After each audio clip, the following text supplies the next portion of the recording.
Welcome to Factorio Krastorissimo weekly recap. My name is Nilaus, and this is, I believe, the 9th weekly recap of the series. So that means it's been running for about 2 months. Seems about right, mid-November starting it. Yeah, that seems good. So here we are. We are now at the last episode. This is where we ended the last week. For anyone who does not know, this video is a weekly video of what has happened in the 12 hours of streaming over on Twitch. Just try to summarize it and explain what I've been doing, what I'm working on, what I'm working towards, so that you can easily catch up in case you've been hit by a case of the real life. So, that thing, Twitch thing, yes, it's over at twitch.tv/Nilaus, and I am streaming on Tuesday, Thursdays, Sundays, Factorio at 8 p.m. Central European Time, and all the other days, something else, pretty much. So every evening you can probably find me there, most likely. So let's have a look. This is how we ended up, and we had some things done. We had done all of the stuff that we could actually do sort of science-wise, and we have a few things here. Let's see, look at the science. This is the science. We now have all of the matter science unlocked, but we do not have the 2 last science. So what will be the objective for this week that we're summarizing here is to get the last 2 sciences up and running. We can take a look at those just to see. They're in and of themselves not particularly difficult, like this one: lithium sulfur batteries, immersium gear wheels, electric engine units, and blank tech cards. Those are all things we can definitely do, and at this point we don't even have the research for the singularity, which is the final one, which is going to use AI cores, which are expensive, and charge matter stabilizer, which is also super duper expensive. So by unlocking the last bit of the science, we get some really cool machines. This is where the end game really comes in, and we're going to start seeing some crazy designs using these machines, because if you look at it, this is a chemical plant with speed 8. This is a furnace with speed 12, and this is a assembler with speed 5. And they can also have a few more modules, so designs change rapidly with this. And that's basically where the real late game Krastorio comes in, where things go from these normal designs and into something that's a bit more crazy. These are still like very, very normal, but they will be changed to something with very few machines, but with lots and lots of modules available. So let's start by jumping forward to the end of the first stream, so we can get a sense of what has been, what our undertaking during that one was. And here we are at the end of the first stream of the week, and let's go through what we've been doing. So I explained that I'll be changing it with lots of modules and beacons and bigger machines, but those bigger machines that we are currently researching, they will take a lot of power. So in order for us to prepare to actually go into the end game, it's all about upgrading. These 2 locations here were Why Me in Trouble and Paladin Sunday. They were using bioethanol plants, or biomethanol plants, I think it was. Now we are going into super noisy. Yeah, that's really noisy. Can I be in a... No, I can't be anywhere less noisy than this. All right, well, it's a big fusion reactor build, 2 fusion reactors, each of those producing 1.5 gigawatts of power. So we have a total for each of these 3 gigawatts of power. It is technically a bit more. No, it's not technically a bit more. That's what it is, but it looks like a bit more, because it looks like it's producing. It looks like it's producing 2 gigawatts, but it's consuming 500 in the process to keep it running. So you have to make sure that you have something to start it back up. So we have 2 of those here. Also, this one, the Castor, the original one. So now we have 9 gigawatts of power just standing by. We're actually all the way up to 17 at this point. It does show a bit more than it actually has, but these 3 buildings in and of themselves are giving us 9 gigawatts of power, which is absolutely amazing, and something we definitely will need for what is to come in the future. But you can see that we are researching the advanced tech cards, and the advanced tech cards, as we looked at before, here they require lithium sulfur battery. We have that. Immersium gear wheels, we have immersium, so we can just convert into gear wheels. Electric engines, we actually don't have that, so we had to build a new location for gear wheels. It looks okay, but I kind of regret not building it bigger. It's just a nice little build. It's very discreet, very modest, to be honest. It does get the job done for us right now. You can see we do have some here, and it'll just flow into this location. Gareth here is taken care of. Our new location. So this one, you can see this is a quantum computer, and suddenly things change, the designs change a lot, because this one now has speed 25.2, and we just cram a lot of modules on it. It's not actually taking a lot of power. It's 15.4 megawatts of power. It's not too bad. And then we just have clean belts coming in here and feeding it, and we have outbound. So this one will be producing 8.8 per second, and that's kind of the realm that we want every one of our signs to work at. We are not consuming it fast enough. We could scale it up and consume it faster, but the fact of the matter is there aren't really a lot of signs left compared to how slow I build. So I'll work my way through all the signs, and doubling the signs just means that it takes half as long time until the whole base goes idle. So I don't really see the point of scaling up my signs for this. It's working, it's at a nice pace, and we will just gradually get these kind of things. Like I said, that's assembly machines. It takes 500, another 1250 for the singularity signs, which is where we're going to go to. So that doesn't look like much. We've also been fixing a few other things here and there, bits and bobs, just transitioning a bit more into adding more matter, because where we're going to go from here is that we'll basically transition out of any material. What we want to do is take any raw material we have and convert it into matter, and then convert the matter into whatever we need. So, for example, copper goes into matter, matter goes into copper plates. It is only slightly more efficient if going copper ore into enriched copper ore into copper plates, but it's way more steps and it requires waste products. So it's much easier just to take everything, transition it into matter, and transition everything out of matter again. That's where we want to do, but it's incredibly power hungry. And also the machines are also pretty damn expensive as well. So let's jump forward and look at the next stream and see the transition into lots and lots of matter tech.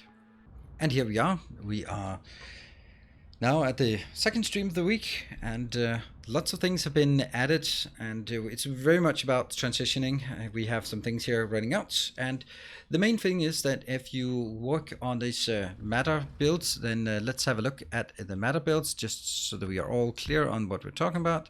So for example, we are first converting things into matter, like say copper ore. That's a straightforward process. Copper ore in, matter, liquid matter out. But the other part, if I want to make copper out, it's also straightforward, no loss, anything. That's very nice. But if I want to get it, skip a step and get plates out, which I absolutely do, then I need these charged matter stabilizers. And looking at it, you go like, oh, okay, that's not a problem. It just consumes, it only consumes 1% of this every craft. So that's not so bad. But, you know, if I want to craft these in large quantities, then it's actually a crazy amount of these I need to do. So what I need to do is, first of all, okay, again, everything is so noisy here.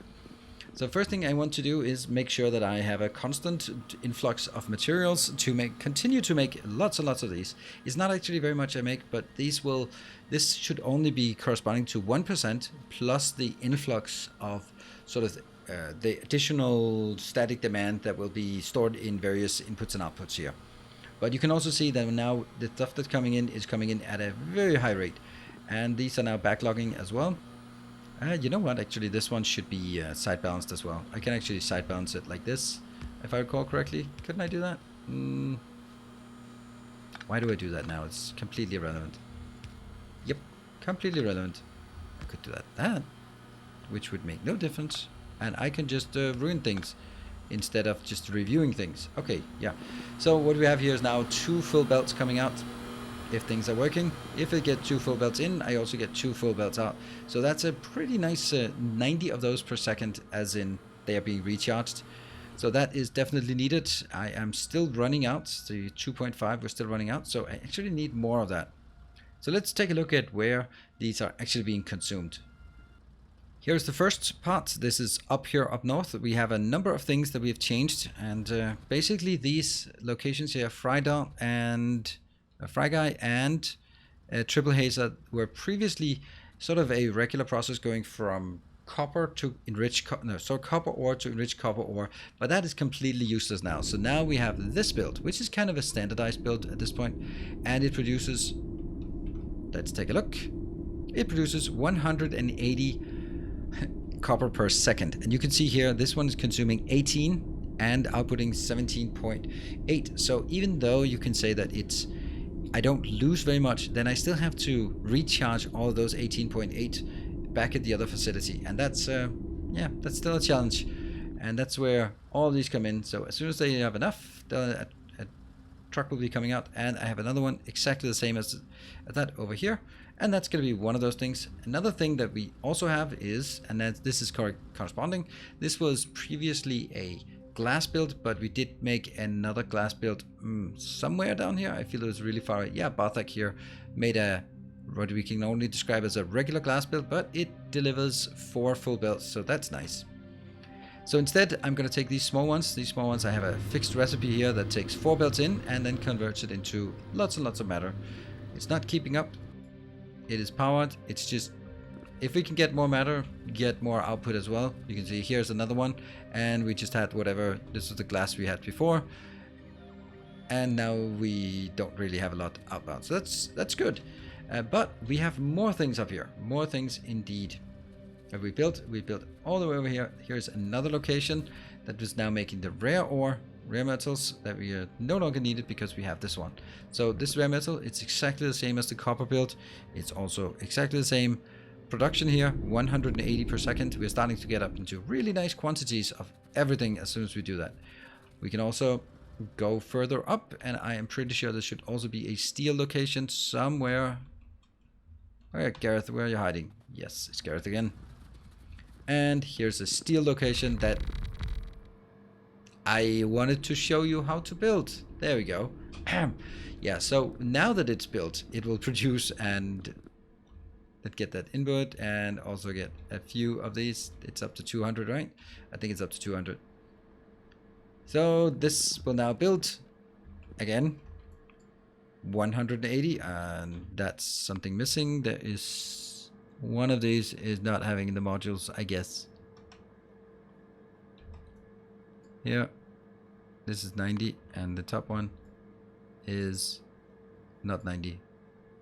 So somewhere, something, there's a problem. I can't see it, but it's there. I'm sure you can see it, but I can't see it. I think it might be something like this. Could it be? No, it can't be. That one, no. Ah, it's these ones that have to go over here, so they also affect that one. And likewise on this. So this one is speed 4.5, 4.5, 4.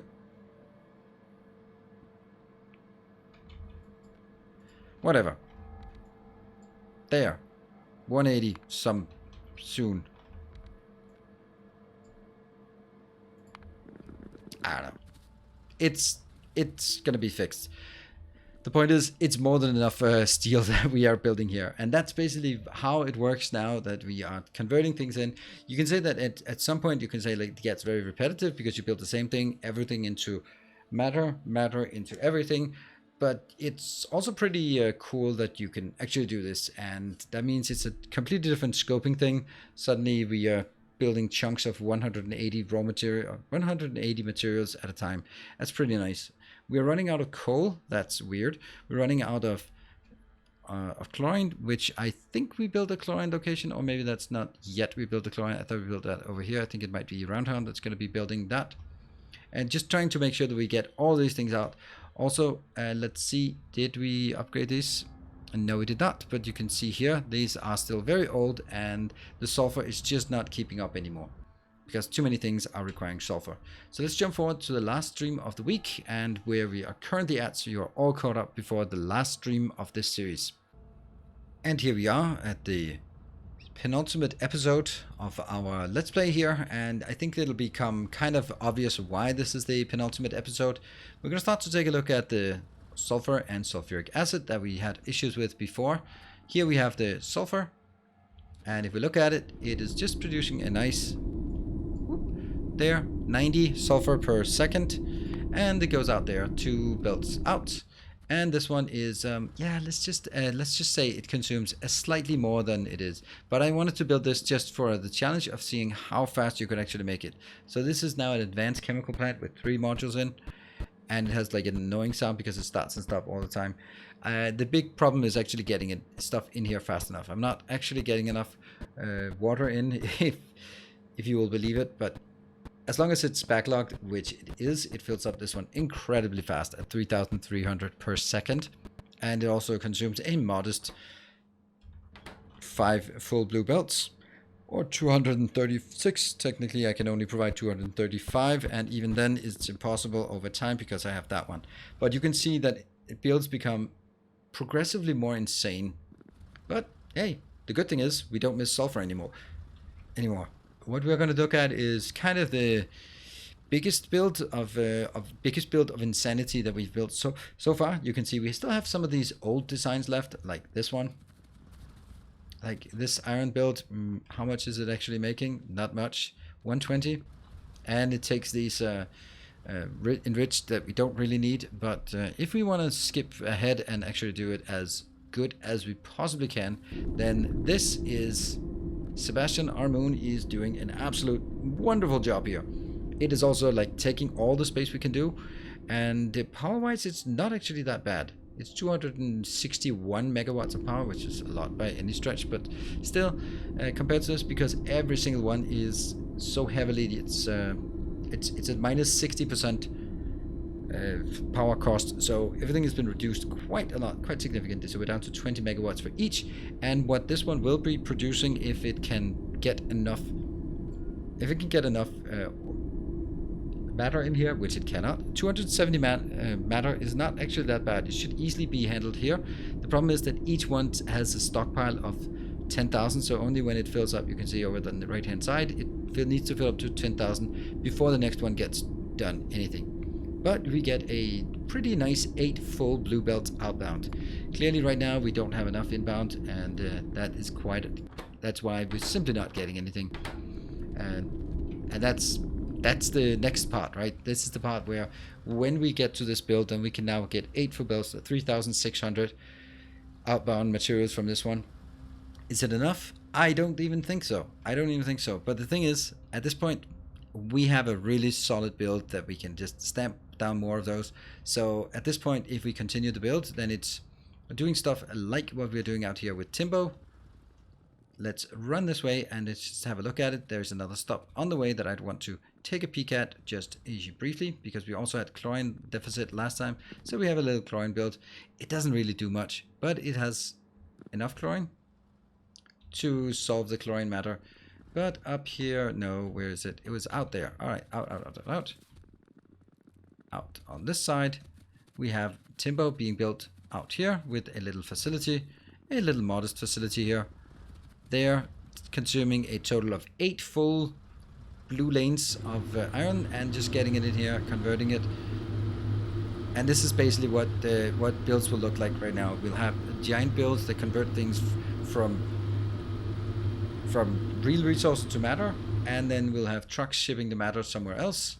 And we have big mining facilities out here, and their only purpose is to build stuff so that you can make it into matter, and the matter will then be distributed into matter plants that can then, or matter assemblers that can then do whatever we need. So it's kind of fun for a bit to scale things up like this, but it does also kind of get old. So it fits very well that this is now this was the penultimate episode, and the ultimate final episode is going to be tonight if you're watching this just as this video comes out. So do check it out. And that means also Thursday I'll be doing workshop, and then I'll be starting a new Factorial series. So while you are here, let me just briefly talk about the next Factorial series. It will be a vanilla base, and the overall goal will be making a true mega base. And I don't know if it's possible. I might just die along the way because of updates.